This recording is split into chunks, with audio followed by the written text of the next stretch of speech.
Howdy, folks. Welcome to the Other Side Chronicles. I'm your host, Stephen Sherrick, and I live right here in the heart of the weird and wonderful little settlement known as Burien, Washington. But I was born and raised in the shadows of the Ozark Mountains of Missouri and Arkansas, where the hills hold secrets and the nights are filled with whispers. Pull up your rocking chair and pour yourself a strong cup of whatever brew might comfort you. Then lean in close, because these stories we're telling don't wait for the light of day. Welcome to the Other Side Chronicles. And so it begins, y'all.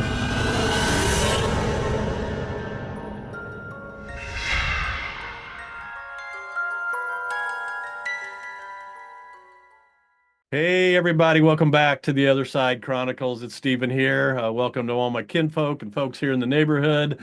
We have a special show today, and we're going to talk about one of your favorite subjects that you've been asking for. I got my good friend Gevin Booth here in the booth. Nice to be here in the booth. In the booth with Booth. That's right. Is there any no relation to Booth? Is there that? My name's Gevin John Booth, and I've been told that John Wilkes Booth may be a distant relative. Okay. But all right. you never know. We don't need to claim that unless I have money due to me. We won't go into that. We won't go into that. That's a different show. I'll let that lie. So Gevin is how I found Gevin was here at the Highline Heritage Museum. There's a show going on right now that literally ends today. Yeah. And he has his extensive Bigfoot Sasquatch collection of memorabilia that he's collected over the years, including actual footprints. That's right. So that's how I found out about Gevin, and then we connected, and I said, "Hey, let's do a show together," and so here we are. That's right. I like it. I'm glad to be here. Yeah. So just a little bit of a background on Gevin. He's an award-winning filmmaker, artist, writer, musician, and craftsman. And lives in one of our unique little communities of Top Hat. That's right. Just on the east side of White Center. That's right. Just on the edge of Burien. How did Top Hat get its name? Do you know? Well, it's funny because when I moved there was a big restaurant there that was a huge Top Hat that has since been torn down. So I assume it was just sort of, they made it up to represent the area. There you go. It's no longer there. It's hoping for a better story than I know, it's not a good one. What are you going to do? So let's just jump in because I know we've got 45 minutes. Yeah.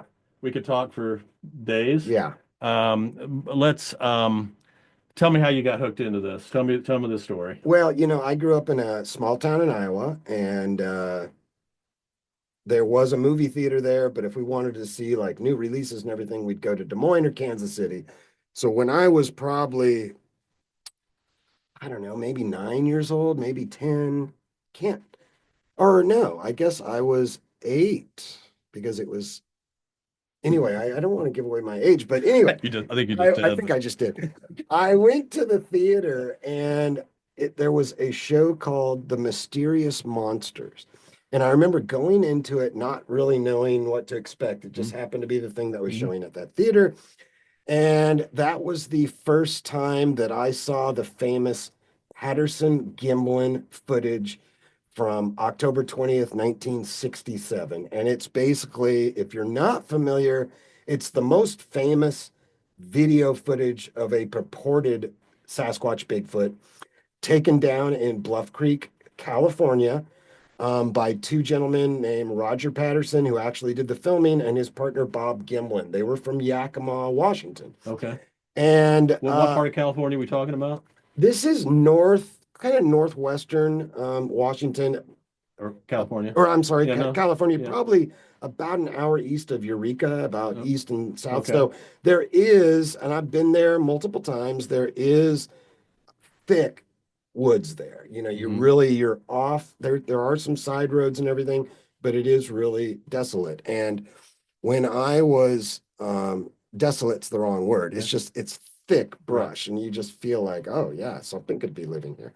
But when I saw that film for the first time, this was, of course, before Bigfoot was really even in people's consciousness. I mean, this was, approximately 10 years after it was filmed, but it hadn't really taken off. So when I saw that at that young age, I was seeing a hairy monster that lived in our woods. I believed it. I was amazed because I didn't expect it, and I just know that that's when it was just put in my subconscious. Mm. And from then on out, it was just like any article I would see, I'd cut it out of the paper. If I saw books at bookstores, I started collecting them. Um, as I got older, I started making my own art. I've got some sculptures downstairs that I've done, and I make my own um, I make my own Bigfoot feet that I design and everything. And so my interest, I know, was just catapulted by that footage, which is controversial, but still has not been proven to be a hoax. And that got me on or at least my interest in the subject. And of course, as I got older, I had a little more discerning approach to So can it. I ask you a quick question? Yeah, What do your parents think about this? I think they might think I'm a little nuts, but everything I do is a little nuts. And I think I, they've I know accepted that I've just yeah. kind of gone my own route. I think to be honest, I believe that my dad, who recently passed away, there was a part of him that I think was proud that I approach it with a skeptical bent. Mhm. I don't call myself a Bigfoot believer. While I think it could be a real creature, I like to think that I'm a Bigfoot enthusiast, hobbyist, because I think it is intriguing to me whether it's a real creature or not, because it's a part of our culture now so large. When I was in Iowa, the Pacific Northwest was always this mysterious place, partly because of Bigfoot. And I wanted to move out here. And here I am. Here I am. So that literally is what brought you out here? It's not what brought me out here, but it was always this mysterious Mm. place. Kind of before I even knew where Seattle was, it was like Pacific Northwest. And then British Columbia, it seems like the early knowledge I had of Bigfoot was British Columbia. And the reason I say that is recently my mom unearthed some drawings I'd done as like a 9-year-old. And I drew Bigfoot in the hills of British Columbia. And if you attacked him, he would attack you back. But if you left him be, he was a peaceful creature. So it was already in my subconscious when I was young. I was drawing pictures, making books. So I'm going to go back to I'm going to go back to what you said that you're a believer. You're not a believer. Say that again. Yeah, I wouldn't call myself a Bigfoot believer. I'm a Bigfoot enthusiast. What do you mean? What does that mean exactly? It means that I've been captivated by the possibility of this creature. And not only that, I'm captivated by the way it has permeated our culture. And I'm also captivated by the fact that we need mysteries, keep us human. The idea that we know everything is a fallacy. And so there's almost a need to have these creatures that are out there. It would be very, um, I would be very excited if they found a Bigfoot body, because when I look at it, I don't necessarily buy into what they call the woo factor, which is that it goes through portals or it's coming from an UFO. Hey, Right. anything's Yeah. possible, Yeah. but Yeah. I like to imagine that if it's a real creature, it is a hominid that has lasted for thousands of years, that there's probably not very many left. They do hide in secret spots, so it would be hard to find. But I also understand that myth is important in our life in general. And when you see all these stories from Native American cultures all over the world, there are different quote unquote Bigfoots in almost every country. They have different I'm a names. huge Joseph Campbell fan. Yes, Yeah. So there you go. All right. and that Yeah. is also, my dad was a Yeah. theologian, and just thinking about ideas of who are we, and what is this world that we live in. They didn't discover gorillas till 1902. But there were all sorts of rumors in these areas of these large, hairy, man-like creatures. And of course, at the same time, people said, no, that can't be true. And all of a sudden, oh, here's a body, here's a photo. Same thing with the panda. It wasn't till the late 1800s that, Platypus. yeah, Yeah. or the coelacanth, Right. Yeah. this Yeah. fish they thought was millions of years old that they found. So the possibility that this is real is so intriguing to me. But I think the reason I call myself a hobbyist and enthusiast instead of a believer is I have not seen a body. The only I've seen a lot of fake Bigfoot videos. I've seen a few that are tantalizing. They could be real, but I think we are flooded with a bunch of hoax and fake evidence. So you try to find evidence that would support that it's a real creature. And what's most intriguing to me about that is that there have been a number of footprints found. There have been un there have been hairs found that are related to potential primates that can't be matched with anything in the national databases. That's intriguing to me, but there's been no necessarily definitive DNA samples yet. Some people claim there have. That's a controversial thing. Right. There's also, to this day, there are eyewitness accounts. I think the Bigfoot Research Center, BFRO, says there's been maybe 3,500 since 1990. That doesn't include experiences where people have not shared their stories. These are just the ones that are logged. So once again, this is a real experience that people are having. All right. Whether it's a real creature or not, that's what I'm Sure. trying to find out. And this doesn't, this goes beyond Bigfoot for me. And obviously I do this show, which, there's a lot of things that I just think are super interesting that I'm open to believing in. But I think going back to kind of what you were saying, I think we've kind of lost that connection to nature. And it's, to me, it's like, I always think of the word enchantment, like it kind of gives me that kind of welling of Yeah. like, the possibility Right. of things The like this, which helps possibility. me stay more connected to, instead of this, we're just the so electronic world that we're into right now. That we just, when I'm out there in the woods, just the possibility Absolutely. that Absolutely. mountain lion's watching over me, or that Right. Bigfoot might be doing the Right. same doing I the same thing. Well, and also just to think, the for me, the normal is not as exciting as the nuance and the weird and what is outside of our norms, which is another reason I think I'm into this. I told you before the show, I've witnessed a few UFOs. I approached that subject with the same degree of skepticism in the sense that I would never claim I saw extraterrestrial crafts. But if I explain to you what I saw, it sure sounds like that's what it was. Mm-hmm. Um, I'm sorry, I'm getting over a cold. I did have, I have never seen a Bigfoot. I've met people that have had witness experiences, and that's where it kind of changes for them. That's when it's like, oh, I'm a believer because I actually saw this creature. And there are some very compelling testimony. My closest experience to having a Bigfoot experience is I went down to the Bluff Creek area where this famous film was made. Wow. And it has just been kind of a dream since I was 9. I was going on a road trip with a good friend. We went down, we go down 101 every year, and I was like, Bluff Creek's not that far from where we're going. Let's just stop in. Yeah. And Bluff Creek is about 45 minutes outside a town called Willow Creek. And Willow Creek kind of became famous as the Bigfoot hotspot. There is a big flats Bigfoot museum there. There are carvings. There's like the Bigfoot Hotel. You can get a Bigfoot burger, and there's a Bigfoot books and all that stuff. So I was like, I at least want to check that out. And I Right. remember we showed up in town. We went to the bar because we didn't really know where we were going.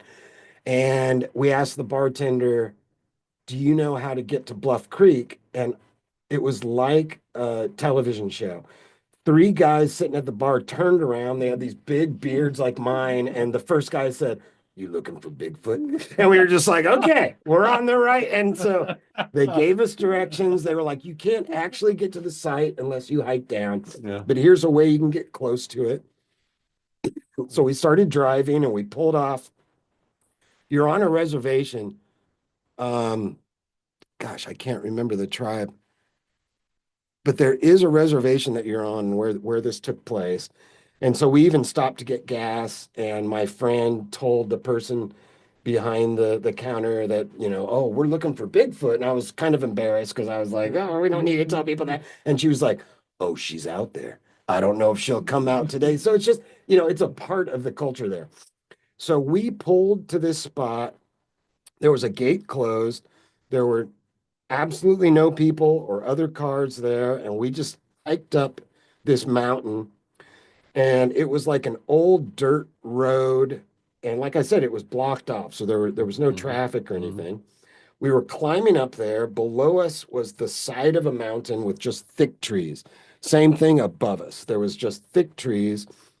I told my friend to humor me. I said, "Let's just look to see if there's any prints. Have your camera ready." And so we're just walking, don't see any prints.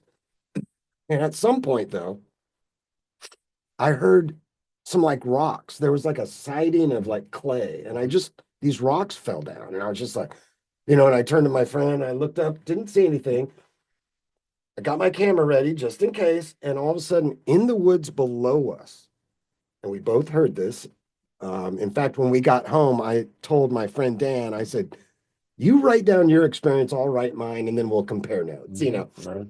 But what we heard was a large, what sounded like a bipedal creature walking through the woods. It was just, So for your folks that yes, not sure what bipedal means, walking on two legs. yeah, Okay, exactly. walking on two legs. And this is where, once again, I will admit that my skeptical brain comes into it. Literally sounded like a human or a Bigfoot walking. It was one step at a time. It did about six steps, stopped. My heart's racing. I'm taking pictures in the woods. Didn't see anything, but heard this. And I told my buddy, "Get your camera ready. Just be quiet. We'll just hang here." We waited maybe 10 more minutes or more. And all of a sudden we heard it move again. And it was just like 8 steps quickly. And we were just like, "Oh my God, now." And then we waited for another 15 minutes, didn't hear anything, didn't see anything. I took random photos in case you could see something in the background. And then we said, "Wait a second, let's go down below across the way so we can look up to the mountain where this creature was, because maybe we could actually see it moving in the trees." So we went down there, didn't see anything. So what I'm telling you is there was a creature there walking. What I don't know is if it was a bear, a cougar. Um, Even though they walk on four legs, when they're walking, it could sound like a bipedal. This thing sounded huge. I mean, it really was. It was just breaking branches and everything. But I would never claim like it was a Bigfoot. But that was very exciting. Did you look for tracks or anything? Did you? We didn't, because it was so thick and it was very steep and it was down far enough. I mean, I would have if it was accessible, because that's what you want. You want the other evidence, Sure. or even to see like broken branches. So it's like, that's not a story that would convince anyone, but the fact that I was literally there Convinced me. to try to see if it was a Bigfoot. I'm in, brother. Right. And just really quickly, another experience with the same friend. He knows about my interest. Sure. We stopped at a place called Nat Creek. It's maybe an hour and a half from here. And it's isolated, but there's actually a trail for hikers. So it's not like there aren't people there. There are people there. And when we were there were no people there. Can I just ask what area this is in? Like what kind This is Washington, and I wish I knew exactly where. I'm kind of seeing it. Like I pulled up the pictures. Yeah. Like, where is this? Oh, Nat Creek. So you could find it on that, but I can't. Yeah, okay. Can't really remember. Yeah. But Washington, and so we're just walking on the path. Like I said, it's open to the public. There were no other people there, and we came up to this spot where there were 4 large footprints in the mud. I didn't even see them, which is I'm embarrassed to say. But my friend was like, "Oh, you just walked over some Bigfoot prints." And so I just sort of humored him and I looked at them, and one of the feet, I immediately saw that it looked like it was a human boot. Mm-hmm. So I didn't think they were Bigfoot prints by any means. But I stepped back and I took a couple pictures. I didn't even look at them until I got home. But when I got home, I looked at the one picture that had the four prints in it, and the top right print had a very distinctive heel. It was maybe 14 inches long, and you could see the toes very clearly. So the two options are that there's three options. One is that it's someone stepped in their boot and then for a joke added toes, that it's just a hoax. The other is that it's an actual Bigfoot print. I guess the third option would be that it just looks like toes, that it's just that's how the ground looks. Mm-hmm. But when you have that sort of experience where I'm looking at this going like, this looks like a Bigfoot print. That's, I think, when people that are field investigators get really excited because these prints are still found to this day. Right. And I don't discount the fact that there's a lot of hoaxers out there. I think that's the hardest thing when you study this. But these legitimate, I call them legitimate only because there are certain prints that you can see the toes splayed, so it's not just like a wooden print that would look the same every time and just be flat. You can see the movement of one of the things that researchers believe about the Bigfoot is that different from human feet, that the Bigfoot has a mid-tarsal break. And what that means is that in the middle of the foot, the bones actually move, which humans don't have. We move on the ball of our foot. And so sometimes when you see prints, it hits with its heel, then goes forward. So there's kind of an arch underneath. You can see where that mid-tarsal break is. So people who have been studying the footprints, when they see that sort of a print, it reads more real to them. Plus, there are certain prints that have what they believe to be dermal ridges, which every foot has. Okay. There is a former FBI investigator. I'm going to get his name wrong. Chilcutt, I believe. And once again, he was brought in to look at this stuff by Bigfoot researchers. We think we found fingerprints, dermal ridges. Well, he didn't believe in it at all. Once he studied these prints, he's now a believer. And that's what's intriguing to me. The people that don't really have an interest in Bigfoot, but have some expertise, they kind of go in going like, no, this can't be real. And once they look at the evidence, their minds change. Got it. And there's not a lot of people that, like, for instance, one of the most well-known is Jeff Meldrum from Idaho State University. And he is an anthropologist. He studies anatomy of primates. Same thing, he had an interest in this almost like me since he was young. He saw the Patterson-Gimlin. What an interesting concept, but he didn't believe necessarily it was a real creature until he started amassing the evidence. I think he has either the first or second largest collection of purported Bigfoot cast prints. So he's been able to see the vast majority of this evidence and compare it. Sometimes he sees a print that looks like another print in the same area years later, and so he is a scientist that looks at this, believes it's real. He also, for Jeff, he had an experience where he was, I don't know if you're familiar with Grover Krantz. Grover Krantz worked for Washington State University, and he was one of the first anthropologists that really believed in Bigfoot. He's written books. He was a Washington guy.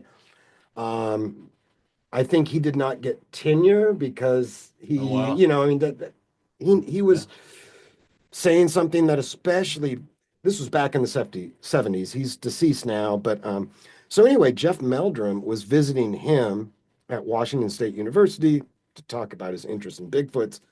And on the way home, he decided that he was going to surprise visit Paul Freeman. And Paul Freeman is someone that lives in Eastern Washington.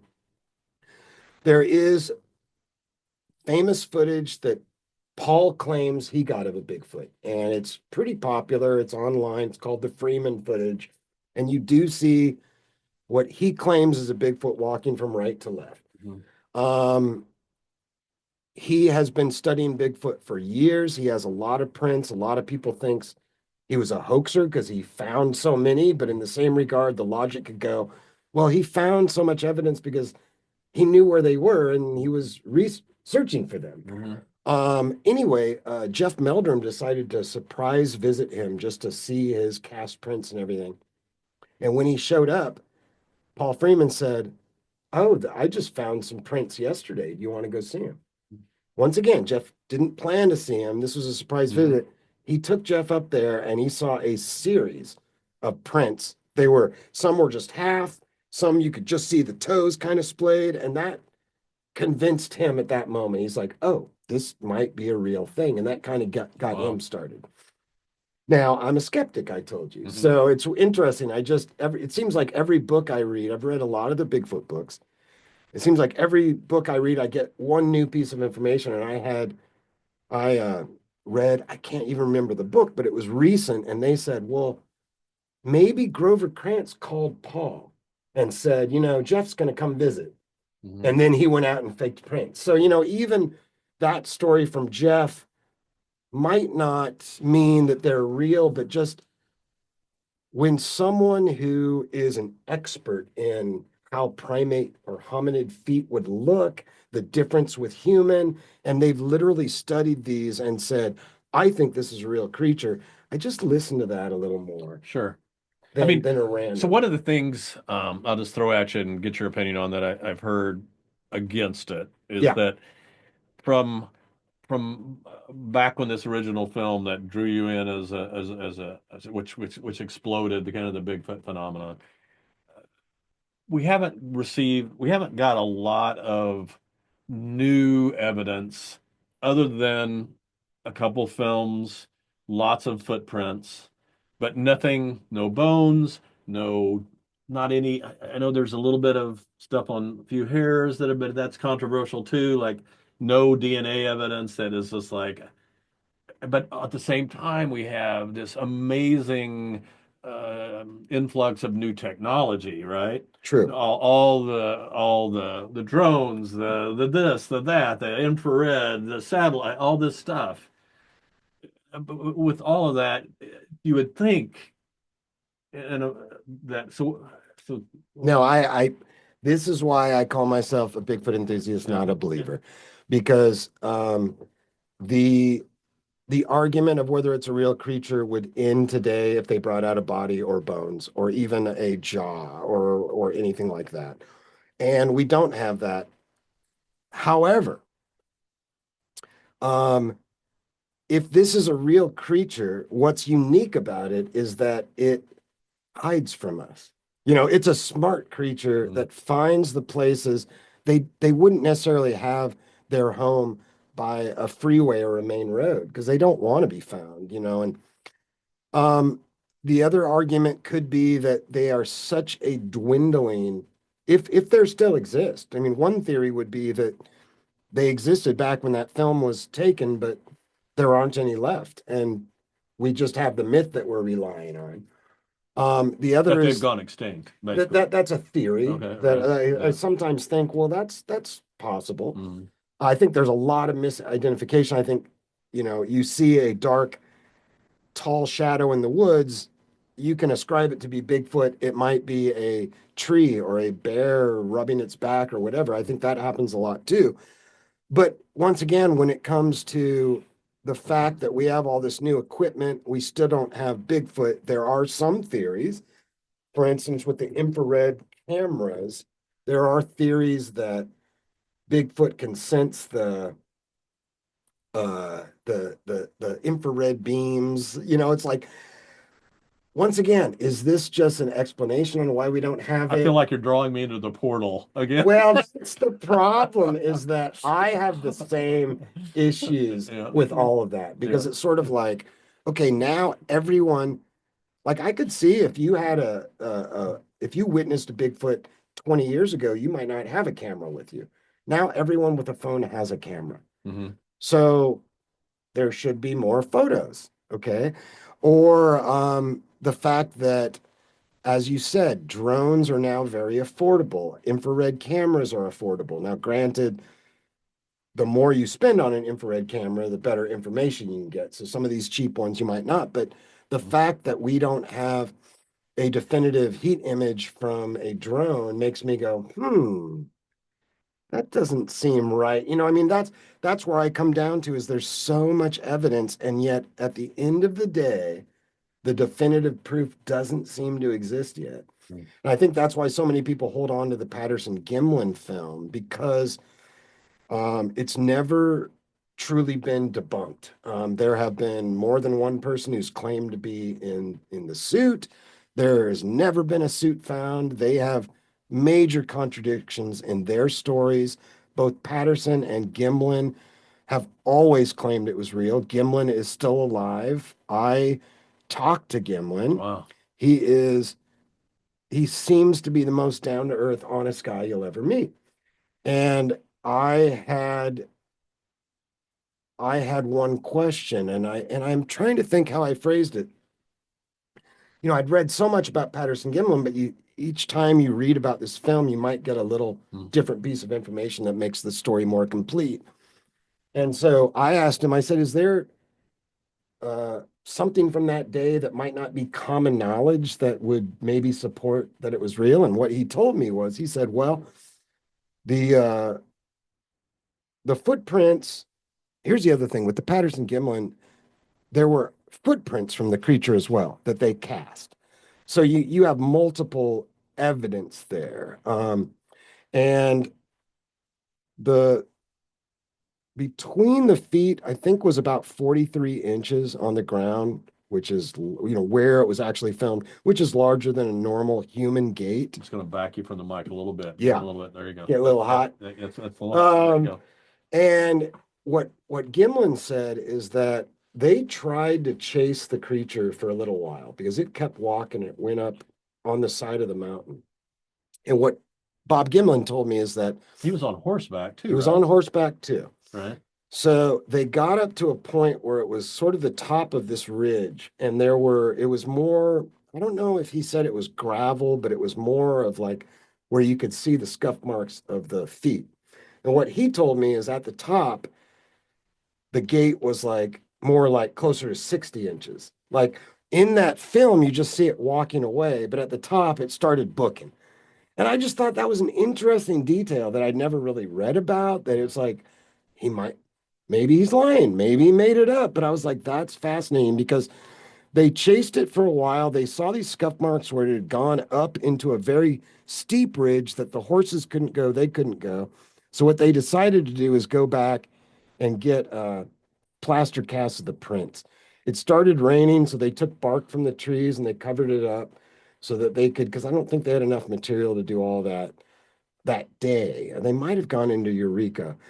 But anyway, once again, I think when I think about that, I've seen multiple interviews with Bob Gimlin. He just seems like the most honest, down to earth guy. And I really believe what he's telling me and us is the truth. But my skeptical side kicks in and I go, that doesn't mean that Patterson might have hoaxed him. I mean, he's to this day, and Gimlin is still alive. He's still in Yakima. I think he's 92. I mean, he's getting up there. But he still says, I believe this was a creature. I saw the muscles. Gimlin also had his gun drawn. So if Patterson was pulling a trick on him, he could have shot his friend. Right. Well, yeah, and plus, I've also heard, I can't remember which one of them said it, that there's sometimes they wish they had have shot it, and that way they wouldn't have got all this ridicule Absolutely. from over the years. They would literally have proof. Absolutely. Right. That's the other thing that people don't know is for the first 15 or 20 years, both Patterson and Gimlin got so much ridicule. In fact, first of all, Gimlin made no money off of this. And his wife worked in the bank, and people would come in and just sort of torment her about this. So Gimlin wasn't like, look at me, we got a Bigfoot, I want to make money. He literally hid. And then once it became more popular, and all of a sudden the t-shirts start coming out, there's TV shows. When I was growing up, before cable, I'm an old man, right? I'm with you. And but it was literally like if there was a Bigfoot documentary or In Search of, it was like maybe once a year, and I would like videotape it. Yeah. Now you just turn on your online and there's 200, so all of a sudden it's become a part of our culture, and that made him more open to say, okay, I'm going to freely tell my story now Felt, because felt safer. this is what's Right, happened to me. right. Um, Roger Patterson died in 72 of Hodgkinson's disease. And to his dying, he passed a lie detector test, and to his dying day, he said it was real. Yeah. Now, could it be a man in a monkey suit? Of course. That's like the first thing that you would think. When I was 9, I didn't have that critical thinking. I was like, that's a creature. Yeah. Now I go, maybe, but the way it walks, the muscles, the story of how they even got there, they were there because someone had called them a month before because they discovered 3 sets of Bigfoot tracks. And they said, come down, they're here. They came down thinking they might find some tracks. They didn't expect to get a film of him, although they did have a camera. And they had been there for approximately 2 weeks. It wasn't like the first day they arrived, here it is. Um, but that's still considered sort of the gold standard. And so I guess I'm returning to what you said because it bothers me as well. You go like, well, if the gold standard is a 16 millimeter film from 1967, and now it's 2025 where everyone has a camera and everyone, why aren't we just deluged with this? Well, my answer to that would be maybe it's not a real creature. I can definitely say that that's a possibility. The other is that, well, people walking with their cameras are not in the deep woods off trail, miles in. Like the reason that Patterson-Gimlin, for instance, got this picture is they took their horses in 20 minutes. There weren't roads there. There weren't other people there. I mean, people forget that. They weren't like in a nature preserve, they were in the middle of thick woods. So how many day-to-day people are walking around with their phones off the trail, camping, hiking in? Now, you would maybe expect that there would be like more Forest Services people that have it. Well, that's a good point. Well, some have not. They've said, I've been doing this for 30 years. I've never seen a print, never seen a Bigfoot. But once again, I go, how many, if they are a species that there are very few of them, where they live is literally smart enough to try to avoid humans. So they found these kind of spots where they congregate or however their familial system works. Well, maybe that's why you're not following them. Or maybe they're smart enough to see if you have infrared cameras on trees. Maybe they actually notice that and go, oh, I'm going to walk behind it. I mean, maybe that's giving them too much credit. But I think there are explanations, but that also makes me less convinced that they're real because of what you just said. Right. Same thing with the UFOs. Right. I have an interest there, and I go, everyone's got a phone. We should have the most compelling image of like a UFO landing on it. Well, we've got tons of videos of like lights in the skies for sure. Yeah. Tons, because people do have phones, but it's like a blob of light that we can't tell the shape of it or how fast it's moving. It's just a blob of light. And I never discount that it couldn't be something more fantastical. But in fact, some of the famous um, UFO footage that has been released from the Navy after that 2017 New York Times article, I've read compelling articles explaining that they don't function outside of what our normal things can do and that it's probably a drone. It might even be ours. But those are all theories until we actually have that craft. And that's the And same some say thing. we do have the craft, but I agree. That's the other thing. I Oh, I don't know. I've not so, heard we have a Bigfoot, but I have heard we have a craft. well, I've heard we have Bigfoots too. I mean, that's the thing. It's just intriguing for me. There is a rumor going around that when Mount St. Helens blew, it burned the whole sides of the mountains and there were dead Bigfoots that the government, I've heard took that out. too. Yeah. Do I believe that? Probably not. But is it a possibility? Yes. And so I think the possibility is what's intriguing to me. Sure. And also thinking about, like we talk about these old Indian tribes, Native American tribes, and all over the world that have these, there's a lot of oral traditions. Some of it's written down Mhm. where, there would be like a hairy man or the hairy monster or whatever, so many different names for it. And they would often tell their children, like, don't go in the woods by yourself Mhm. because the hairy man's out there or whatever they called it. Mhm. And so my brain goes, well, there's two explanations. Either they're telling them that because there is a hairy man out there that Mhm. they've seen, that they've communicated with, or they're making up a story so their kids don't go in the Sure. woods. And that's sort of the way I approach all this fantastical stuff. I'm so into like the paranormal and all this stuff, but I don't know if it's real. To me, either way, I Right. love it. I love both. And that's Yeah, why I right, collect, right, I think. When right. you think about it, Yeah, the reason I have yeah. a Bigfoot collection here is that I'm not trying to convince everyone it's a real creature necessarily, but I want you to look at all the different pieces of Mhm. evidence and then go, well, this is intriguing enough to consider.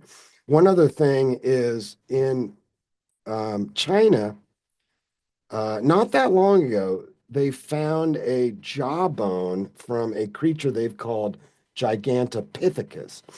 And this was a creature that walked on two legs. It was literally like 10 feet tall. I mean, this was a monster. And since then, they've found, I think, another jawbone, maybe a finger bone.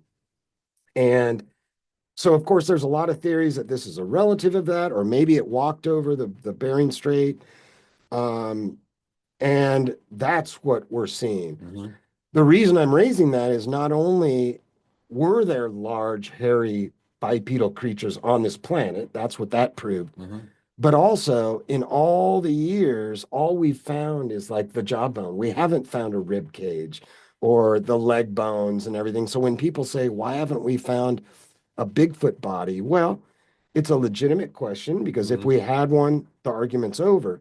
But if it's really such a small population existing in the far reaches of the forest where humans aren't, and the way we know nature works, which is literally animals scavenge on dead bodies, the bones start to disintegrate.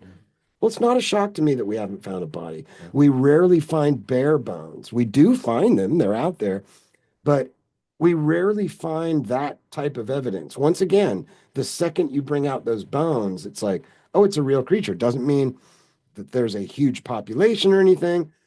Um, so there's sort of an argument on both sides for all the Sure. evidence. Yeah.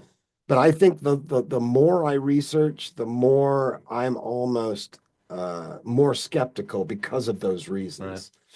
But holding out the option of the possibility and to see the way that it's played its role in culture, whether it's a serious analysis of the other and what's out, the mysteries and why we need mysteries to feel complete, or just the fun nature of it. Yeah. It's in these commercials now, and people can use it as a bulwark for our hairy friend in the forest. Mhm.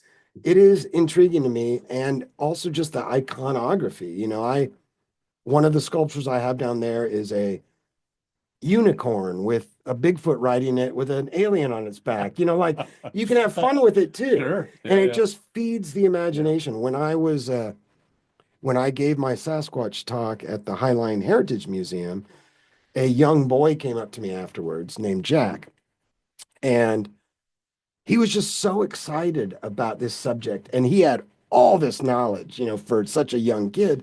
And I just got on a knee and I talked with him more than Kind anyone. of see yourself a little bit It there. was, that's what it was. I Yeah. was like, Yeah. I remember how excited I was. Yeah. Right. And I ended up, even just this past weekend, I ended up giving him sort of a care package of a bunch of books. Nice. But I wrote this letter saying, use your critical thinking, know that there's a lot of hoax. It's like, but just to see how excited he was about this, I realized it's not about, oh, I want to find a monster. It's about the excitement of possibility and discovery. And the more he reads about Bigfoot, the more he learns about nature or how we do describe myths or why myths are important. Like the journey it's almost like if we found it, then where's the fun? You know, I mean, in a certain sense, there's something about it's just out of reach. It's like the same thing with the JFK assassination. They're releasing all these documents. Well, the answer's probably not in there. Or the more, now that we're taking UFOs or UAPs seriously, it doesn't mean that we have photos of these crash saucers they talk about. We have tantalizing testimony. And that's the same thing with Bigfoot. We have so much testimony. You go, but where's the actual evidence? And so, that's part of the fun though for me is that there's always a new angle or people have different, one of the things in the Olympic project, which is here in Washington, Northwest area, they recently found these big nests that, they're akin to the nests that gorillas create. Well, I've not heard this. Well, there's video of these. They found them. And so, first of all, I go, well, if those are Bigfoot nests, surely there's hairs in there. If they slept in them, and so apparently they found some hairs, inconclusive. There's always a lot of inconclusive stuff. But once again, you go like, how tantalizing that they found these things. And then they found others since, and they're literally interwoven. Like, well, maybe it's a hoax. Maybe some strange person went out in the middle of the forest, made these nests, hoping that someone would stumble on them. But does that make sense either? So I just think there's a chance because of what you said earlier, the fact that we now have these like drones, infrared cameras, that the chance of actually getting compelling evidence or more compelling evidence, the stakes go up. But of course, if there's not a creature, then it's always going to be a chasing game. Sure. And once again, that's okay for me in a certain sense. We're out of time. Oh, I was just getting started. Oh, I know. It's been so fun. Well, it has been. Can I ask you a quick question? Absolutely. Really, it has to be quick. What do you want? Like, what is it? Like, what would be like you in your last part? I mean, both of us are in that last. What would be like the perfect outcome for you in this? The perfect outcome would be, I think, a long film of either one or more creatures that was like, with the hoaxes, they're often like a 12-second clip. I want to see an hour-long video of a family that you cannot describe and then now we know it's real, so now we get to protect them. And now it's a different search. It's like, how can we protect them? What do they need from us? What are they offering?